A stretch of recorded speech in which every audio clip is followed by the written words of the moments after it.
Tu era agnóstico, né, Marco? Estava sendo anti-institucional no seu sentido máximo pleno mesmo. Chegava a ter asco a ideia de estrutura. O que é asco?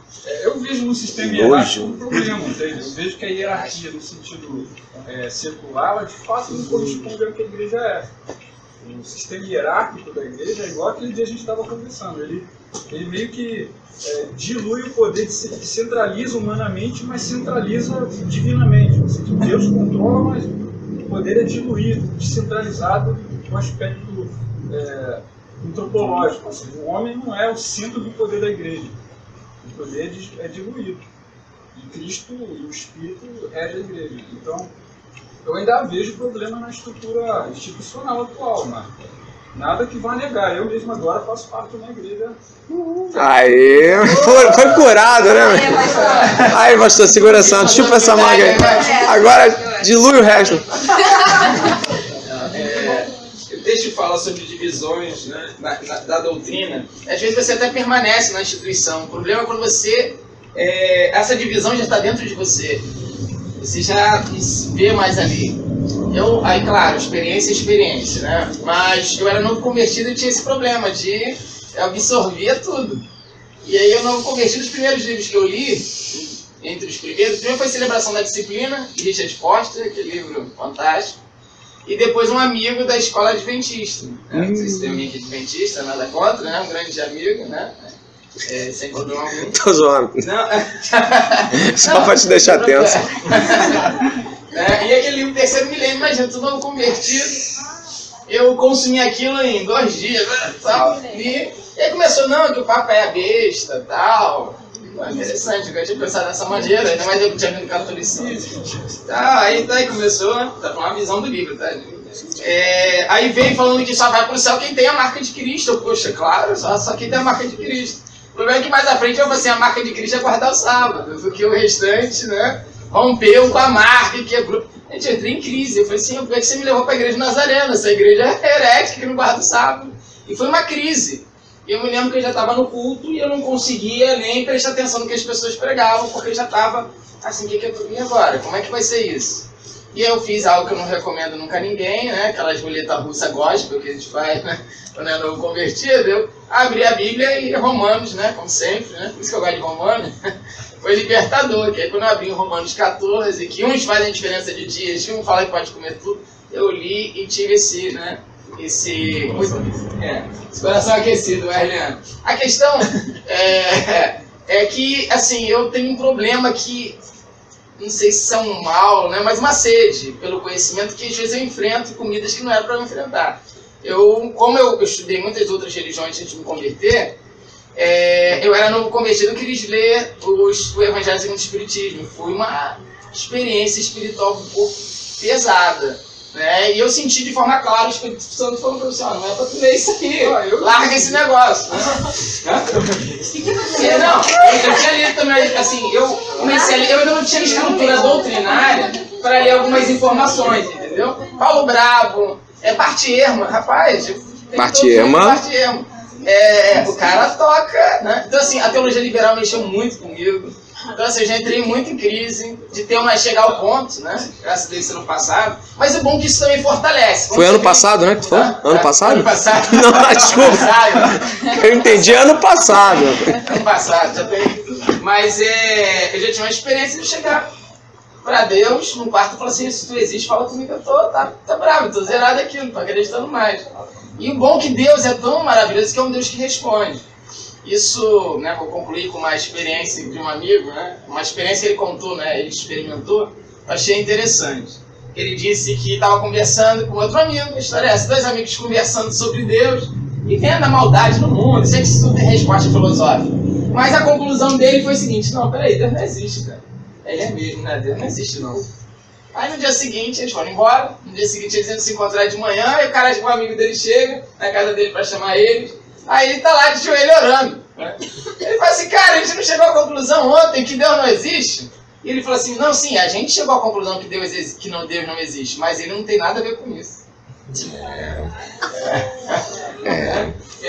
Em que sentido? Né? É um pouco o que o Marcos falou às vezes, né? O Wesley fazia isso. né, a época do Wesley, a perseguição toda que ele sofreu, principalmente dos segmentos escravistas, né, aquela teologia complicada da época dele, né, e muita gente passou a defender a bandeira da universalidade da graça com ele, só que ele dizia o seguinte: não, olha, eu penso e deixo pensar. Às vezes a pessoa, ele falava, a pessoa já mudava de opinião, falava, opa, sem pressa, não fica aí, né, digere primeiro, não tenha pressa para mudar de posição. E às vezes a gente entra em crise, né, e eu vejo muitas pessoas precipitadas. Imagina se eu tivesse saído da igreja porque eu li um livro de uma outra religião e achando que não, Deus errou ter me trazido para a igreja de Nazaré. Porque eu sei que experiência é experiência, mas a igreja de Nazaré, por que eu só falo que eu só saio da igreja de Nazaré desde o dia que Deus falar? Porque eu não conhecia igreja nenhuma, não conhecia pastor nenhum, não conhecia evangélico nenhum. Né? Quando Deus me salvou saindo da Rio Sampa, né, ele foi ao meu encontro, foi uma experiência muito tremenda. E eu comecei a pensar e eu lembrei de uma igreja, questões que não vou citar a denominação, e falei assim, tem uma igreja em tal local, eu acho que essas igrejas, né, que tem a ver com o que eu experimentei. E Deus ministrou no meu coração de forma clara que era para eu esperar, que ele sabia para onde ia me enviar. No dia seguinte eu estava lendo a Bíblia, do Testamento, aquela pequenininha, e meu amigo, que era da igreja de Nazaré, me chamou no portão, e Deus falou comigo que era para lá que eu ia. Eu falei, onde? Pro portão? Né? Quando eu fui no portão, conversando com ele, ele me fez o convite para ir para a igreja de Nazaré. Estou lá até hoje, né? Assim, essa questão é difícil. Agora, eu também não sou um defensor de ser um cristão acéfalo. Em que sentido? Peraí, é perigoso? Como você falou, mas também a gente não pode, senão a gente vai querer ignorar tudo. Ah, não, tudo me afasta de Deus. Peraí. Então, eu acho que é importante, principalmente quem tem vocação para essa área, né, do ensino, com você, comigo, com tantos aqui, você tem que conhecer. Né? Então, às vezes, é ter alguém do lado. Não é preciso entrar nessas crises que às vezes a gente entrou porque absorveu sem ter alguém para discipular, para alguém para filtrar. Mas o próprio Nicodemos, né? O vídeo dele fala que ele quase perdeu a fé quando estava estudando na Holanda, fazendo doutorado dele. Ele falou assim, tive que... Tava bravo. Se não tivesse alguém para falar assim, não, olha, lê isso aqui um pouquinho, dosar. Mas eu ainda prefiro correr o risco. Claro que, como pastor, você tem que ter aquela visão que você sabe, não é menosprezando ninguém, mas você sabe que tem pessoas que não têm condições de ler alguns materiais. Né? Mas eu sou a favor de que, peraí, o conhecimento está aí, que Deus pode usar isso para graça. Hoje eu tenho uma fé mais madura porque eu passei por um erro da vida, porque passei por esses caras que mexem com interessante, o pau bravo da vida. Eu saio fortalecido com mais convicção. E é interessante porque nós precisamos saber que algumas palavras são utilizadas por essas pessoas às vezes, e elas são palavras comuns às vezes à nossa fé, mas elas representam uma outra coisa. Então, por exemplo, muito se hoje usa a palavra espiritualidade. Tem muita gente usando essa palavra, né? Você vê livros com a palavra espiritualidade e você pode imaginar que ela está falando de fé cristã às vezes, mas não é. Tem um livro do Schaeffer que é a verdadeira espiritualidade. Tem livros de gente liberal que falam sobre espiritualidade, que é algo chique, é algo bonito, né? Aquela pessoa espiritualizada. Pô, não sou nobre. Eu fiz administração, foi a primeira faculdade. A gente teve, dentro da cadeira de RH, na época, um dos temas era espiritualidade nas empresas. Não tinha nada a ver com Cristo, nada, era só trabalhar, ver o ser humano de uma maneira holística e você trabalhar isso dentro das empresas. Eu estou lendo um livro sobre reforma protestante, do Marcos Presente, e o livro fala justamente para que a gente busque não abandonar a palavra evangélico. Porque ser evangélico, se for radicado dentro da doutrina protestante do século XVI, do XV para o XVI, é algo muito nobre e que nós precisamos resgatar a palavra evangélica. O evangélico ele precisa de novo trazer à tona o que é ser o evangélico desse tempo. E que nós perdemos essa identificação e temos medo. Eu sou cristão, eu sou protestante. Então existe um medo de se identificar com o evangélico justamente por ter medo de que as pessoas entendam que você faz parte daquela igreja da TV e tal. E isso é uma preocupação, compreensível. Mas, assim, Paulo aqui, ele nos deixa claro de que devemos ter cuidado com esse tipo de pegada de gente que, suavizando, insere doutrinas que dividem a igreja. Isso afastar mesmo. Verso 19, pois a vossa obediência é conhecida por todos, por isso me alegro a vosso respeito, e quero que sejais sábios para o bem e simples para o mal. Jesus, numa afirmação muito parecida nos evangelhos, vai dizer que devemos ser prudentes como as serpentes e simples como as pombas. Já fiz essa afirmação há 3 semanas atrás. A prudência, né? A serpente, ela está com o ouvido atento no chão, alguém mexe a muitos metros de distância, ela já reconhece o som, ela se esguia. Eu não estou falando do diabo como serpente, mas da serpente como animal. E a pomba é um animal simples, faz em qualquer lugar, come qualquer coisa. Tem pombo que come até isopor, meu irmão, se tu jogar. Pombo não tá aí pra nada. Pombo é super, morre parado porque a roda do carro passa perto, ele não se dá conta, ele morre esmagado. O pombo, ele é um bicho simples. O pombo vive em qualquer lugar. O pombo vive, pra você ter uma ideia, o pombo vive em 0 graus. Você tem pombo na Europa, tranquilamente. Você tem pombo que vive no gelo. Você tem pombo que vive aqui nesse calorão. Então o pombo é simples. Jesus nos inclina à simplicidade do viver e à prudência de um animal tão, digamos assim, atento como a serpente. E Paulo vai ressaltar aqui a questão da sabedoria para o bem e a simplicidade para o mal, né? Você, para o bem, ser alguém que discerne o bem com o paladar correto, e quanto ao mal, quanto à malícia, você ser alguém distante, não porque não sabe o que é, mas porque sabe o que é, se torna distante daquilo que é o mal. Não porque nós acreditamos que de fato o mal mora fora de nós e somos bons, mas é porque nós acreditamos que de fato, por ainda haver maldade em nós, do pecado original, nós somos atraídos por essa maldade também, né? E o Deus da paz em breve esmagará debaixo dos vossos pés a Satanás. Aqui não está falando sobre uma derrota da qual Satanás já não sofreu. Satanás sofreu uma derrota na cruz, e Satanás sofrerá uma derrota final quando do último confronto com o Senhor. Mas é necessário nesse texto em especial entender que quem vai esmagar o Satanás é o Deus da paz. Esse Deus fará isso, não nós. Significa que nós entendemos que esse ser fantástico, esse ser poderoso, ele é um ser que Deus tem sob seu controle, que Deus age com ele do modo como Deus acha que deve agir. Então, quando em Judas fala que o anjo Miguel, o arcanjo Miguel não intentou palavra de acusação contra Satanás, é como de se dizer o seguinte: olha, Deus é quem cuida de você. Eu estou aqui, eu estou em envio de Deus, eu vou fazer aquilo que Deus me pediu para fazer, mais ou menos isso, sabe? Eu vou fazer o que Deus me pediu para fazer. Quanto a você, que Deus cuide, né? Então nós temos que ter essa ideia. Tivemos aí em algum tempo louvores que cantavam, pisa na cabeça do inimigo, essas coisas. E isso é complicado porque faz uma ideia de triunfalismo sobre o diabo, e quem triunfa sobre o diabo é a igreja, sim, porque Deus triunfou sobre ele, né? Jesus veio destruir as obras do diabo. Mais um pouquinho à frente, verso 21, estamos indo para o final da Cominical já estamos indo para os 25 finais aí. Saúdo-vos Timóteo, meu cooperador, e Lúcio, Jason e Sosípatro, meus parentes. Eu, Tércio, que escrevi essa epístola, vos saúdo no Senhor. Então aqui tem um escritor que não é o escritor do conteúdo, mas é o escritor redator. É aquele cara que está ouvindo, é aquele cara que está conferindo as letras e escrevendo aquilo que Paulo está citando. Verso 23, saúdo-vos Gaio, meu hospedeiro, e de toda a igreja. Erasto, mais à frente um pouquinho, está dizendo que Erasto é tesoureiro da cidade, e o irmão Quarto. A graça do nosso Senhor Jesus Cristo seja com todos vós. Amém. A doxologia final de Paulo é muito bonita, do verso 25 ao 27, muito tremenda.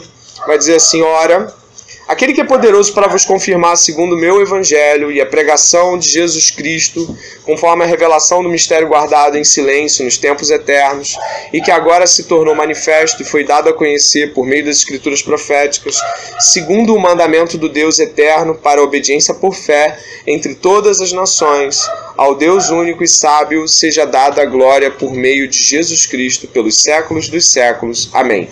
Eu queria ressaltar pelo menos umas 3 coisas importantes aqui, irmão. Qualquer um que esteve aqui na Cominical, que abriu esse trabalho em Romanos capítulo 1, ou conhece o livro de Romanos, vai perceber pode ir lá, no capítulo 1, vai perceber uma proximidade da doxologia com as afirmações iniciais do capítulo 1. A doxologia, ela ela está amarrando uma ideia que começa no capítulo 1. Eu vou ler um pedaço do capítulo 1 de Romanos para que a gente possa ter essa consciência. Olha o que diz aqui. Paulo, servo de Jesus Cristo, chamado para ser apóstolo, separado para o Evangelho de Deus. Você marcou o 16? A gente pode marcar com o dedo e voltar agora para o 16? Então a gente vai lá. Ora, aquele que é poderoso vai para vos confirmar, segundo o meu Evangelho e a pregação de Jesus Cristo. Significa aqui, ó, que esse comecinho Paulo está falando da separação dele por o Evangelho e está dizendo sobre a confirmação do mesmo Evangelho. Aí vai dizer lá de novo em Romanos capítulo 1, por favor. O qual foi por Deus outrora prometido por intermédio dos seus profetas nas sagradas escrituras com respeito a seu filho, o qual, segundo a carne, veio pela descendência de Davi. Aí voltamos para o capítulo 16, versos finais. Vamos dizer assim, que Jesus Cristo, parte B do 25, conforme a revelação do mistério guardado em silêncio nos tempos eternos, o qual se tornou manifesto e foi dado a conhecer por meio das Escrituras. Reparou a similaridade? Paulo está falando que o Jesus foi prometido lá no capítulo 1 e está ressaltando no final do capítulo 16 que esse Jesus do capítulo 1 é o mesmo Jesus do capítulo 16 e tem alguns aspectos que é importante ressaltar. Por que Paulo faria isso? Paulo faria isso para amarrar a carta. Dentre outras possibilidades que você poderia ver com o envio de cartas, é a adulteração. Paulo, então, ele amarra o conteúdo da sua carta do começo ao fim. Se os irmãos repararem, a carta ela tem um grau de unidade fantástico. Ela é perfeitamente unida, concisa. Você vai vendo Paulo falar de evangelho ao longo do livro de Romanos, né? A gente chama de livro, né? Mas a carta, né? E a gente vai vendo que Paulo vai amarrando o evangelho e ele é o mesmo evangelho do comecinho até a ponta. E Paulo vai falar que ele é meu evangelho. Mas por que Paulo vai falar que ele é meu evangelho? Ele vai dizer que ele é meu porque Paulo ainda não foi a Roma. Pelo menos não com esse propósito. Pode ter ido a Roma em outro tempo com outro propósito. Como ímpio e tal. Mas como crente, Paulo não foi a Roma. E por não ter ido a Roma, era comum de que as palavras de Paulo fossem, digamos assim, deturpadas ao longo das suas jornadas. E nesse momento aqui, Paulo diz que esse é o meu. Esse senso de possessividade não indica que Paulo criou o evangelho, mas sim de que ele é o evangelho de Paulo, para que você não tenha dúvida de que é o evangelho de Paulo. Para que ninguém diga que Paulo tem um outro evangelho. Vocês estão entendendo o que eu quero dizer? Não é uma apropriação do evangelho, mas uma certificação de que de fato este é o evangelho que Paulo conduziria até os irmãos romanos e de que é o evangelho que Paulo conduz a todas as igrejas. Voltar. Vai dizer aqui no finalzinho, foi dado pelas verso 26, né, do 16, que agora se tornou manifesto, foi dado a conhecer por meio das escrituras proféticas, segundo o mandamento do Deus eterno, para a obediência por fé. Ele vai amarrar isso com Romanos capítulo 1, verso 17, onde ele vai falar que o justo viverá por fé, uma palavra reconduzida de Abacuque 2,4, que depois vai ser reencontrada em Hebreus também. E essa palavra do justo viverá por fé vai falar da obediência por fé. Paulo teve uma preocupação muito grande em toda a carta de estar desassociando a ideia de fazer alguma coisa para ser justo. Então aqui mais uma vez ele vai dizer que essa obediência é por intermédio da fé. Ela só é possível pela fé. A obediência a Cristo, presta atenção, se alguém aqui tem dúvidas quanto à sua salvação, se alguém aqui está sentado com a gente pensando, pô, será que eu sou salvo? Não tenha dúvida de que se você não é salvo, você só de fato poderá ser considerado obediente a Deus pelo próprio Deus. Só quando Deus morar em você é que você conseguirá poder dizer assim, tenho sido obediente a Deus. Pela graça, sim, com certeza. Mas é impossível que alguém obedeça a Deus em termos de justiça estando fora dele. Alguém pode cumprir um mandamento moral, mas não como um ato de justiça, não como um ato justo diante de Deus. Terminando aqui, vai dizer assim, né? Ao Deus único, a universalidade da carta, tá? No final do 26, tá? Vai dizer assim, ó, entre todas as nações, tá? Isso aí é uma percepção muito interessante, porque a carta inteira vai dissolver muros. A carta inteira dissolve muros. Gentil, judeu, eleito, todo mundo é contemplado no sentido de que essa carta é uma destruidora de barreiras étnicas e de nacionalidades. Verso 27, para a gente terminar. Ao Deus único e sábio seja dada a glória, por meio de Jesus Cristo, pelos séculos dos séculos. Amém. Os séculos dos séculos nos faz bastante sentido se pensarmos que Paulo está dizendo que isso não é um evangelho temporal e nem é uma palavra introdutória a algo que ainda viria a ser, digamos assim, mais aprofundado. A palavra mistério aqui no meio, eu não falei nada, mas a palavra mistério aqui faz bastante sentido se você pensar que aquela sociedade valorizava o conhecimento, às vezes até tornando ele místico. Eu não sei se nesse período aí nós já poderíamos dizer que teríamos gnoses, né? Não sei se nesse período era possível afirmar um gnóstico 65. Eu não sei, sinceramente. A gnose é uma percepção espiritual religiosa que é parasitária, né? Ela funciona num corpo de doutrina, ela é um parasita de doutrina. Você tem um judaísmo e você tem uma gnose em cima do judaísmo, um conhecimento super elevado que te leva a um estágio super tal. Então significa que nesse momento aqui Paulo também está preocupado com coisas que ele vai afirmar na carta aos Colossenses, né? Que é a busca por algo que possa ser tão elevado que te leve a um patamar superior na fé cristã, alguma coisa muito profunda, sabe? Quase que cabala, essas coisas assim místicas, sabe? Eu vou te contar algo muito profundo que só os iniciados podem saber. Paulo está falando que o mistério foi revelado, acabou e ponto. O Filho de Deus está aí, para todo mundo, para todas as nações e pelos séculos dos séculos. É como se ele